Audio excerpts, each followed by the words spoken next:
इटलीर श्री श्री दधिवामन महाप्रभु तांकर माउसीमा मंदिर प्रतिष्ठा महोत्सव आज रोचे चतुर्थ दिवस।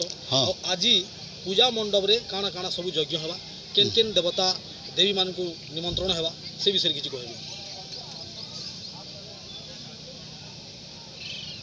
हाँ, मोर ना टिकेश्वर महापात्र जस्से स्वयं सुकृदिनां भवनेश्वलक्ष्मी पापत्वना कृतधियां हृदये सुबुद्धे श्रद्धा सुतां जातां तां नतस्म परिपालय देवी विश्वं। नमस्ते भगवती अर्धासिनी देव्यै नमो नमः। आज आम दधिवामन महाप्रभु माउसीमा प्रसाद प्रतिष्ठार चतुर्थ दिवस। आज चतुर्थ दिवस रे सूर्यार्घ्य वर्तमान सूर्यार्घ्य सरलान सरी आओ आमर पूजा आरंभ होकर संकल्प पर्यंत होजे।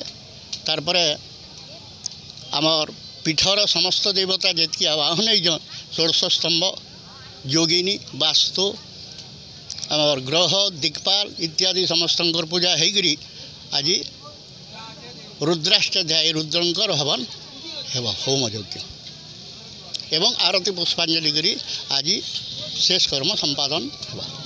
ध्यायेत् श्रीनीलाद्रिपतिपदजुगणां रत्नसिंहासनस्थाम् अन्तरिक्यन्तशोभिध्वजकलशमहानीलचक्रं सज्जोति।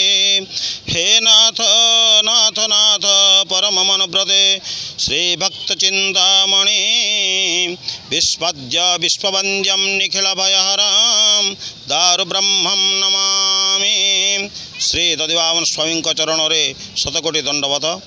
जयदेव पंडा प्रतिष्ठा मंडपर पुस्तकाचार्य।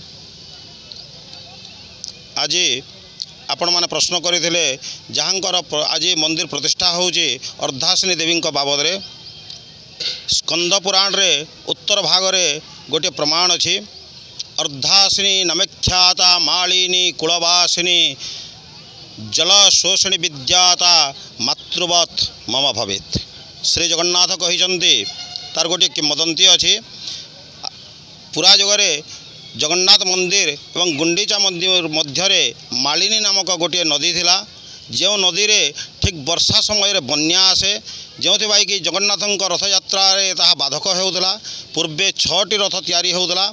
3टी रथ रे जगन्नाथ पुरी मंदिर नीलाचल आसुले एवं तांको नदी पार करा जाई पुणी 3टी रथ रे गुंडीचा मंदिर को निया जाउथला।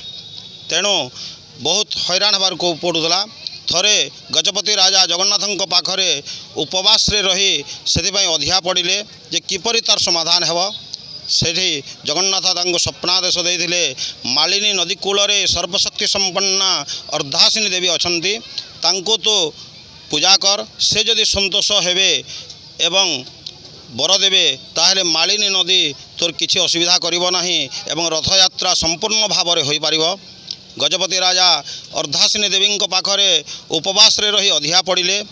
रात्र काल रे अर्धासिनी देवी तांको स्वप्नादेश देले समस्त भक्त माने जदि मोर नाम स्मरण करी मुठाए मुठाए बाली मालिनी नदी रे पकाई देबे ताहले मालिनी नदी तार दिग परिवर्तन करदेव एवं निद नदी संपूर्ण निश्चिन्न होइबो।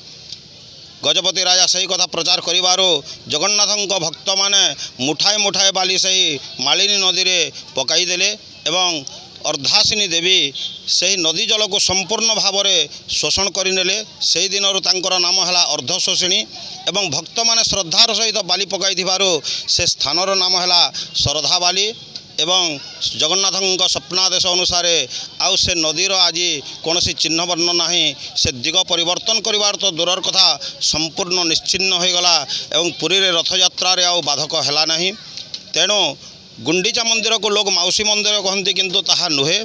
गुंडीचा राणी से मंदिर को निर्माण करथिले एवं तांको नाकर अलंकार नाकचणार अलंकार को बिक्री करी तार द्वार निर्माण करथिले। तेणु तार द्वारर नाम नाकचना द्वार। प्रकृत में जगन्नाथ मातृवत शब्द जो व्यवहार करते अर्धासिनी देवी नाम से मातृवत शब्दर अर्धासिनी देवी को जगन्नाथ माउसी बोली कह जाए। ଏବଂ ଦଶମୀ ଦିନ अर्धासिनी मंदिर पोड़पिठा तैयारी होई जगन्नाथ पाखक नैवेद्य पाई आसे। तेणु कथित अच्छी जगन्नाथ माउसी पोड़पिठा खाइबापी माउसी अर्धासिनी देवी पाखक वर्ष को थरे जाती एवं दशमी दिन तांकर पोड़पिठा खाई पुणी श्रीमंदिर को प्रत्यावर्तन करती।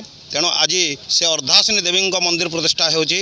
अर्धासिनी देवी होती खंबाकृति, केवल तांकर मस्तक अच्छी शरीर खंबाकृति एवं मस्तक एवं मुखमंडल देखापी संपूर्ण सुभद्रांक परी हरिद्रा वर्ण पद्ममुख।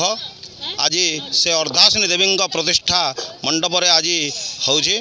बलदेव स्वामी की